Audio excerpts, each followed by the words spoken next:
dear students, welcome to Shri Karni the Learning App. करनी the learning app digital platform पे आप सबका स्वागत है। मैं आपका फिजिक्स एजुकेटर महावीर। चलिए बच्चों, तो हम लोग जो है यूनिट एंड मेजरमेंट के बारे में डिस्कस कर रहे थे। मात्रक और मापन वाले चैप्टर को पढ़ रहे थे। उसके 3 पार्ट हमने देख लिए थे, 2 पार्ट। तीसरा पार्ट आज देखने वाले हैं हम लोग। प्रीवियस में मैंने आपको डायमेंशन जो है यानी विमाएं जो है उस सूत्र के अनुप्रयोग क्या है उसके बारे में थोड़ा सा बताया था। उसी को आज आगे बढ़ा रहे हैं।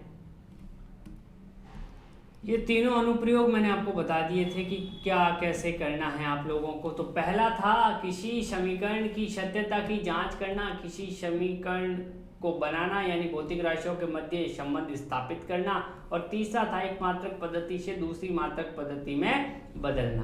तो इन दो जो कि आपके एनसीईआरटी के सिलेबस में है, इनको डिस्कस करेंगे ब्रीफली आज। तो किसी भौतिक राशि की सत्यता की जांच करना, उससे पहले कुछ कॉन्सेप्ट है उनको लिखिए। पहला, समान विमाओं वाली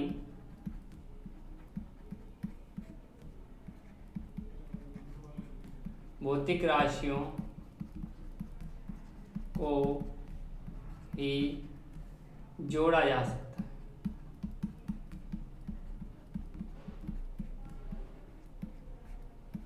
या फिर समान भौतिक राशियों को, है ना, समान भौतिक राशियों को ही जोड़ा जा सकता है।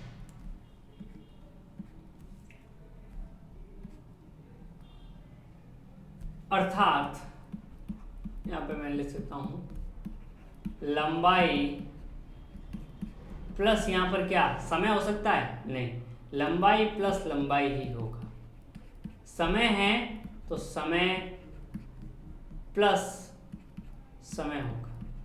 इस तरह से जोड़ा जा सकता है और उसके साथ या घटाया जा सकता है। जोड़ा जा सकता है या घटाया जा सकता है। ठीक है, इस तरह से। या लंबाई माइनस लंबाई हो सकता है, समय माइनस। मिलने वाली राशि भी समान होगी। मतलब लंबाई में से लंबाई जुड़ेगा तो आएगा भी लंबाई, समय में समय जुड़ेगा तो आएगा भी समय। ओके, तो ये चीज यानी जो इसकी बीमा होगी इसकी बीमा होगी, वही इसकी बीमा होगी। जो इसकी बीमा होगी जिसकी बीमा होगी, वही जो इससे मिलेगा उसकी बीमा होगी। तो ये कॉन्सेप्ट बहुत जरूरी है डायमेंशन में। अगर ये फॉलो हो रहा है दोनों साइड में, मतलब यहाँ की बीमा और यहाँ की बीमा, अगर तीनों समान हैं तो वो सूत्र सही है, अन्यथा वो सूत्र क्या हो जाएगा? गलत हो जाएगा। अब इसको एक एग्जाम्पल से समझते हैं। S बराबर UT plus half AT square की सत्यता की जांच विमीय विधि द्वारा कीजिए। तो देखिए, ये गति का द्वितीय समीकरण है, आपको पता है गति का द्वितीय समीकरण है, जहां ये क्वेश्चन में एक और चीज ऐड कर देना। S जो है वो विस्थापन है। क्या है? विस्थापन। T समय है, A त्वरण है। ओके, चलिए, और U प्रारंभिक वेग है। बेसिकली बात वेग की हो रही है, मतलब वेग है। ये आपको ऑलरेडी दे चुका है। तो मैं लिख देता हूं यहां पर LHS से, लेफ्ट हैंड साइड से, S बराबर विस्थापन की विमा क्या होगी? L1 है। तो यहां पर विमा क्या है? L1 है। यानी LHS में डायमेंशन क्या आ रही है? अगर मैं LHS की डायमेंशन देखूं, LHS की डायमेंशन है L1। ओके, बात कर रहा हूं RHS की।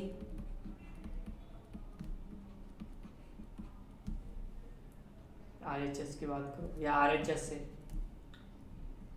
डायमेंशन या UT की विमा, UT की विमा, U यहाँ पर वेग है, वेग की विमा क्या होती है L1 T पे पावर -1, आप लोगों को मैंने ऑलरेडी बता दिया था वेग की विमा, इनटू टाइम है साथ में, टाइम की विमा T1, इस T1 ये -1 और ये +1 आधार समान है, घाते जुड़ेगी तो क्या हो जाएगा 0 हो जाएगा, क्योंकि ये -1 ये +1 तो बच जाएगा क्या L1, यानी UT की विमा भी क्या आ गई L1 आ गई। ओके, इसकी L1 है। चलिए अब देखते हैं 1/2 AT² की विमा।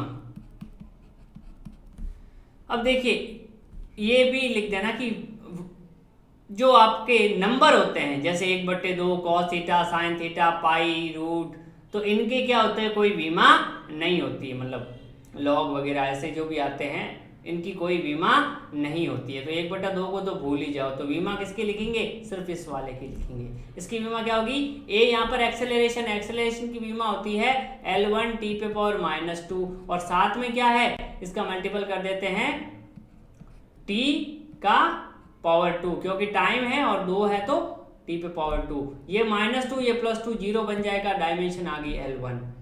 तो यहाँ पर ये S बराबर UT प्लस हाफ AT² में अगर मैं लिखूं तो इसकी डायमेंशन आई L1, इसकी भी आई L1 और इसकी भी आई L1, सबकी डायमेंशन सेम है और जो मिला है वो भी सेम है। इसका मतलब कि ये सूत्र जो है बिल्कुल सही है, यानी ये लेंथ है L1 का मतलब क्या हुआ कि ये लेंथ है, तो ये भी लेंथ है और ये भी लेंथ है, तभी पॉसिबल हुआ, अदरवाइज ये पॉसिबल ही नहीं होता फॉर्मूला। तो हमने जांच कर लिया और जांच में क्या पाया कि LHS बराबर RHS, LHS बराबर RHS, यानी आपका जो विमीय सूत्र है वो सही है। तो इस तरह से आप किसी भी विमीय सूत्र की सत्यता की जांच करते हैं, अगर सब विमाएं समान आ रही है तो आप आराम से लिख सकते हो। ओके, जैसे एक और सवाल ले लीजिए कि V बराबर UT, V बराबर U प्लस AT की सत्यता की जांच करो, सत्यता की जांच करो।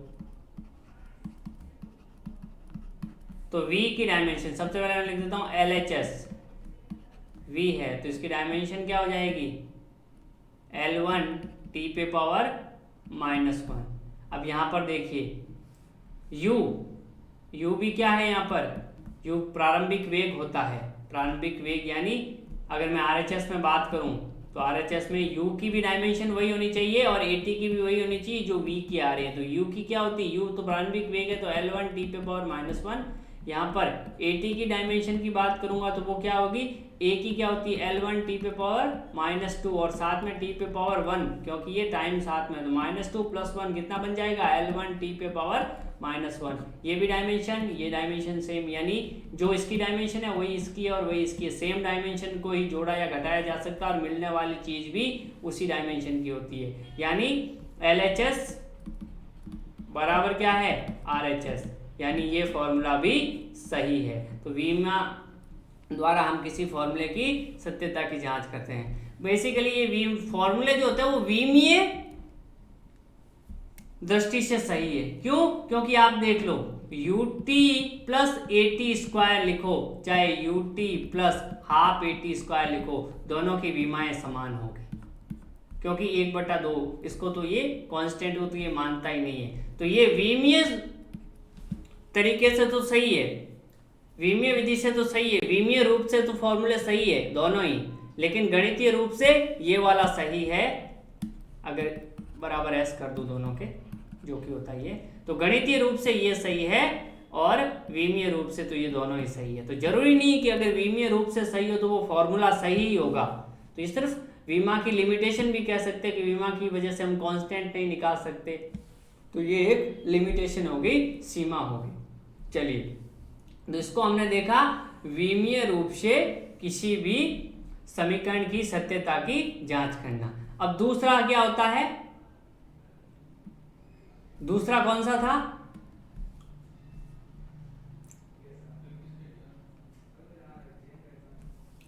ये वाला। दूसरा था भौतिक राशियों के मध्य संबंध स्थापित करना।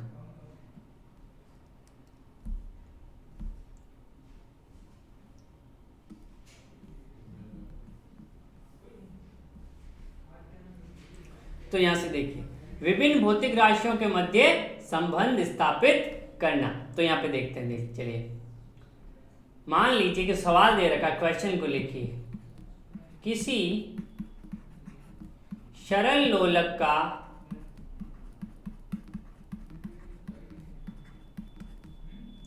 द्रव्यमान, किसी सरल लोलक का द्रव्यमान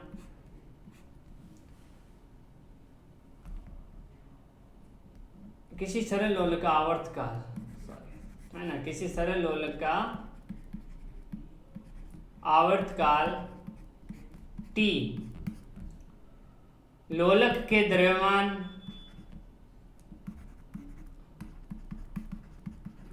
गोलक के या लोलक के द्रव्यमान M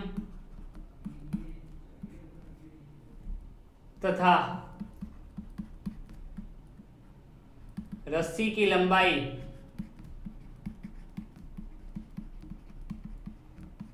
L तथा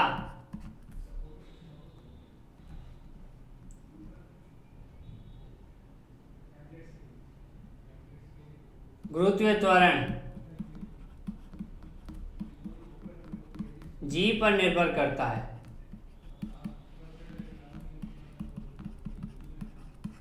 तो आवर्तकाल का सूत्र व्युत्पन्न करो या फिर इनके मध्य संबंध स्थापित करो। संबंध बेसिकली क्या है, सूत्र को ही बताता है। विभिन्न भौतिक राशियों के मध्य संबंध का मतलब क्या है, तो एक सूत्र को बताता है। तो चलिए यहां पर हम इसको देखते हैं। तो ये क्या कह रहा है कि सरल लोलक का जो आवर्तकाल T है वो द्रव्यमान पे निर्भर करता है, यानी द्रव्यमान की घात A के समानुपाती है। ये आवर्तकाल निर्भर करता है लंबाई, तो लंबाई की घात B के समानुपाती है। और ये आवर्तकाल निर्भर करता है किस पर, गुरुत्वीय त्वरण पर, तो मान ले सकते हैं G पे पावर C के समानुपाती है। ऐसे आपको लिख देना है।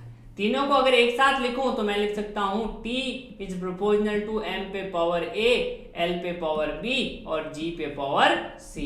किसी पे निर्भर करता है मतलब वहां पर समानुपाती, A घात होगी, इसकी B होगी, ये C होगी। बेसिकली हम यही तो करते हैं विमीय सूत्र में कि कोई भी राशि किस पर कैसे निर्भर करती है वो हम निकालते हैं। चलिए साहब, तो यहां पर T इक्वल्स टू क्या हो जाएगा, K M पे पावर A, L पे पावर B और G पे पावर C। अब क्योंकि T जो है वो क्या है, आवर्तकाल है, आवर्तकाल, तो T की विमा क्या होगी, T1। आवर्तकाल यानी समय है तो इसकी विमा होगी T1। तो मान लीजिए कि LHS में अगर T1 आ रहा है तो RHS में भी T1 ही आना चाहिए। तो ये T1 किसके बराबर होगा, ये M, K की तो कोई डायमेंशन होती नहीं है, M यानी मास है M1, L लेंथ है L1, ग्रेविटेशनल एक्सेलरेशन यानी गुरुत्वीय त्वरण, त्वरण की क्या होती है L1 T पे पावर -2, यानी T1 जो है वो इक्वल किसके है, M1। दोनों साइड की डायमेंशन लिखी है मैंने बच्चों, यहाँ पर और यहाँ पर डायमेंशन इक्वल होनी चाहिए ना, यही तो जो है इसका सिद्धांत है, डायमेंशन की समानता होनी चाहिए। तो M1 L स्क्वायर T पे पावर -2, ओके। और साथ में पावर जो है उसको लिख दो, एक मिनट, एक स्टेप जो है आप ऐसे लिखिए, M1 इस पे पावर A, L1 इस पे पावर B जैसा कि दे रखा है, और G यानी इस पे पावर, G वाले डायमेंशन पे पावर क्या है, C है। तो यहां पर T1 इक्वल्स टू क्या आ जाएगा, M पे पावर A, L पे पावर क्या आ जाएगा, B इस वाले की पावर का अंदर मल्टीपल करोगे तो l पे पावर c, t पे पावर -2c। कुछ नहीं किया है, c का अंदर मल्टीपल कर दिया है, इस b का अंदर मल्टीपल कर दिया है, तो यहाँ से t1 क्या हो जाएगा, m पे पावर a, l पे पावर b प्लस c, क्योंकि आधार समान है तो घातें जुड़ जाएगी, और t पे पावर -2c। अब इधर मैंने प्रीवियस क्लास में बताया था कि इधर m और l है लेकिन इधर नहीं है, तो मुझे घातों को कंपेयर करने के लिए इधर m और l बनाना पड़ेगा। तो मैंने कहा कोई चीज नहीं है फिर भी हम उसको राजी करने के लिए बनाते हैं, तो हम क्या करते हैं, उसकी पावर 0 लिख देते हैं। तो हम लिख दूंगा m0 l0 t पे पावर 1। मैंने कहा m को भी लिख दिया, l को भी लिख दिया, दोनों खुश रहो। क्यों? क्योंकि 0 है तो वैसे ही 1 हो जाएगा। इधर क्या हो जाएगा, m पे पावर a, l पे पावर b प्लस c और t पे पावर -2c। अब देखो इधर m पे घात कितनी है, 0 है, और इधर a है, मतलब ये a जो है वो 0 के बराबर होना चाहिए, तभी ये बराबर सेट हो पाएगा। यानी a किसके बराबर होना चाहिए, 0 के बराबर। इधर पावर 0 है और इधर कितनी है, b प्लस c है, यानी b प्लस c जो है वो 0 होना चाहिए। इधर पावर -2c है t की, और इधर कितनी है, 1 है, तो यहाँ से c की वैल्यू कितनी आ जाएगी, -1/2। इस c की वैल्यू को यहाँ रख दो, यहाँ रखोगे तो b और c की जगह -1/2 बराबर 0, तो b बराबर हो जाएगा 1/2 और a तो 0 आ गया। अगर मैं इसको इक्वेशन नंबर 1 लिख दूं तो इसमें रख दो a b c की वैल्यू, तो t बराबर क्या हो जाएगा, k m पे पावर कितनी, 0। क्यों, ये कैपिटल m है, m पे पावर कितनी है, कैपिटल m, यहाँ पे m पे पावर कितनी है, एक मिनट जो भी है, वहाँ पे मैंने क्या लिखा था, स्मॉल m लिखा था ना, लेंथ, ठीक है, कैपिटल M स्मॉल m जो लिखो कोई दिक्कत नहीं है ना। तो आपने अगर पहले स्मॉल लिख दिया तो स्मॉल कर लो। तो m पे पावर 0 बेसिकली, तो यहाँ देखना है, यहाँ पे क्योंकि यहाँ डायमेंशन तो लिखी, डायमेंशन तो यहाँ लिखी, जहाँ डायमेंशन लिख रहे हो वहाँ कैपिटल लिखना है, यहाँ पे तो हम स्मॉल भी चला लेंगे। तो m पे पावर 0, l पे पावर कितनी आ जाएगी, l पे पावर 1/2, l पे पावर 1/2, और g पे पावर कितनी हो जाएगी, -1/2। तो m पे पावर 0 तो लिखो मत, अब भूल जाओ, तो t बराबर हो जाएगा ये k, l पे पावर 1/2, g को नीचे ले गए तो -1/2 प्लस का हो गया 1/2, 1/2 को रूट लिख सकता हूँ, यानी t का फॉर्मूला जो आएगा वो यहाँ लिख रहा हूँ, t = k/l/g। कितना हो गया, k/l/g। अभी k क्या पता, ये डायमेंशन में अपने पता नहीं चलता, बेसिक जो फॉर्मूला होता है 2π√l/g। k की वैल्यू कितनी होती है, 2π। तो डायमेंशन की एक कमी क्या है कि कांस्टेंट की वैल्यू नहीं देता। क्यों, क्योंकि देखो रूट कैसे लिखा, √l और g दोनों को अंडर रूट में लिख दिया, इसलिए पावर हट गई 1/2, क्योंकि अंडर रूट का मतलब ही पावर 1/2 होता है ना। यहाँ से ये c की वैल्यू यहाँ रखी है और b की वैल्यू उठा के यहाँ रखी है, तो यहाँ पर ये फॉर्मूला बन गया था हमारे पास। यही तो मैंने संबंध बता दिया कि आवर्तकाल का लंबाई और गुरुत्वीय त्वरण में इस तरह से संबंध है, और संबंध को क्या बोलते हैं, फॉर्मूला बोलते हैं। तो ये एक तरीका होता है किसी भी डायमेंशन की हेल्प से फॉर्मूले को बनाने का। यानी यहाँ पर ये फॉर्मूला विमीय रूप से तो सही है पर मैथमेटिकल रूप से सही नहीं है। क्यों, क्योंकि ये k दे रहा है, अपने को k पता नहीं होता, विमीय सूत्र से हम इस k की वैल्यू नहीं निकाल सकते। तो कोई भी एग्जैक्ट फॉर्मूला हम विमीय सूत्र से निकाल सकते हैं, इसकी कोई गारंटी नहीं है। कई बार वो फॉर्मूला विमीय रूप से तो सही होगा पर मैथमेटिकल रूप से उसमें कुछ ना कुछ एरर होगी जो कांस्टेंट की होगी। इस तरह से हम विमीय सूत्र के एनालिसिस को देखते हैं और समझते हैं कि भाई विमीय सूत्र क्या होता है और इसके क्या उपयोग है। तो दोनों उपयोग को मैंने आपको समझा दिया। तीसरा जो उपयोग है वो कुछ खास नहीं है, लेकिन फिर भी उसके बारे में कुछ एनसीईआरटी के क्वेश्चंस दे रखे हैं, इसलिए मैं आपको बता देता हूं कि वो क्या है। एक मात्रक पद्धति से दूसरी मात्रक पद्धति में बदलने का है। एक मात्रक पद्धति से दूसरी मात्रक पद्धति में बदलने का है।